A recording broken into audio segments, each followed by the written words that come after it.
बहुत पुरानी बात है। एक राज्य में एक राजा राज्य करता था। राजा के महल के पास सब्जी का बागान था। राजा के महल की सब्जियां इसी बागान से जाती थी। राजा को बैंगन बहुत पसंद था। राजा ने नए किस्म की प्रजाति का बैंगन अपने बागान में लगवाया। जब बैंगन की फसल आई, तब राजा ने सोचा कि बैंगन का भरता और बाटी का खाना रखा जाए, जिसमें महल के सभी मंत्री, सैनिक और कर्मचारी शामिल होंगे।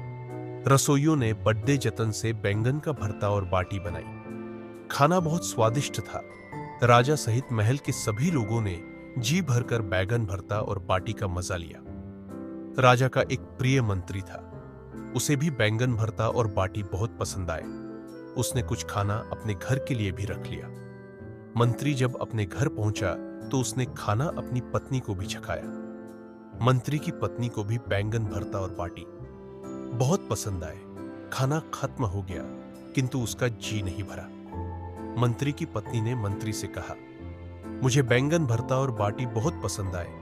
मुझे राजा के महल के यही बैंगन ला देना, तो मैं भी भरता बना लूंगी और हम जी भरकर बैंगन का भरता और बाटी खाएंगे। मंत्री को पता था कि राजा को बैंगन बहुत पसंद है और अगर कोई महल से बैंगन की चोरी करता है तो राजा उसे कठोर सजा देगा।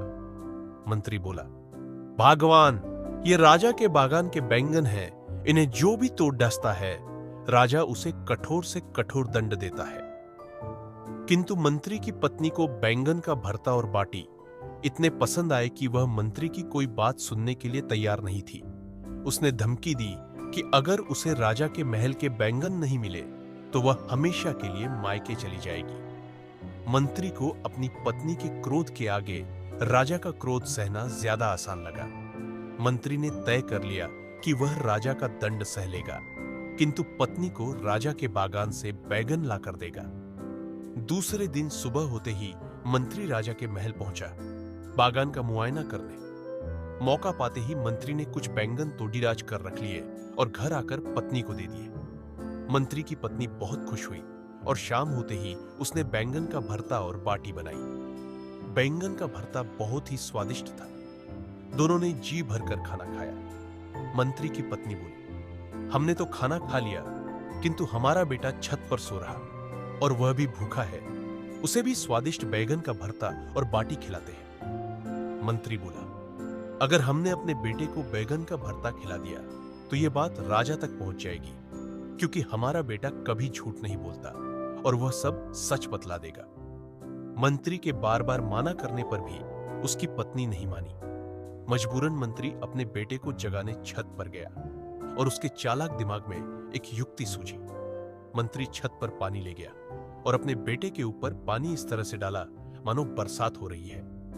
मंत्री ने अपने लडीडी डेचके को जगाया और बोला, बेटा, बहुत तेज बारिश हो रही है, अंदर चलो। मंत्री अपने बेटे को लेकर नीचे चला गया और उसके कपड़े बदलकर बैंगन का भरता और बाटी खिलाई। खाना लड़के को भी बहुत स्वादिष्ट लगा।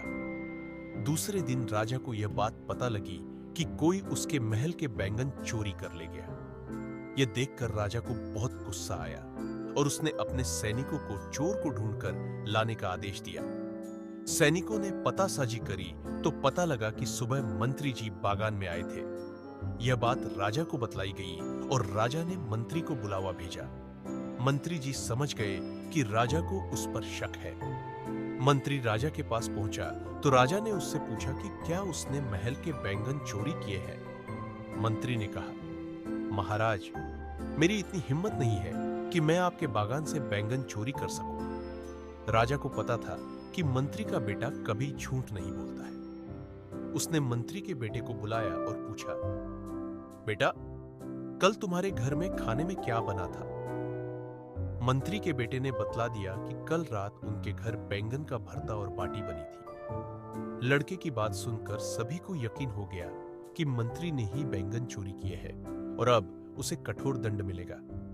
राजा मंत्री से बोला, मंत्री जी, कल सुबह आप बागान गए और आपके बेटे की बातों से यह सिद्ध हो गया कि आपने ही बैंगन चोरी किए हैं। मंत्री बोला, महाराज, इससे पूछिए, कल रात मौसम कैसा था? राजा को कुछ अजीब लगा, किंतु उसने मंत्री के बेटे से कल रात के मौसम के बारे में पूछा।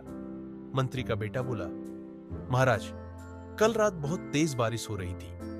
राजा बोला, कल रात में मौसम खुला हुआ था और बारिश की एक बूंद नहीं गिरी। तभी मंत्री बोला, महाराज, यही तो मैं आपसे बतलाना चाह रहा था। दरअसल परसों जब मैं महल से बैगन भरता और बाटी खाकर गया था, तब मैंने यह बात अपने घर में बतलाई और बतलाया कि बैंगन का भरता और बाटी बहुत स्वादिष्ट थे। तभी से बालक बैंगन का भरता मांगता हुआ सो गया और सपने में कुछ भी बड़बड़ा रहा था और बैंगन भरता और बरसात होने की बात कर रहा है। राजा ने यह जानते हुए कि मंत्री ही बैंगन चोर है, मंत्री को छोड़ डर दिया और मंत्री की बुद्धिमानी का कायल हो गया। दोस्तों, इस कहानी से हमें यह शिक्षा मिलती है कि बुद्धि से बड़ी मुसीबत को भी टाला जा सकता है।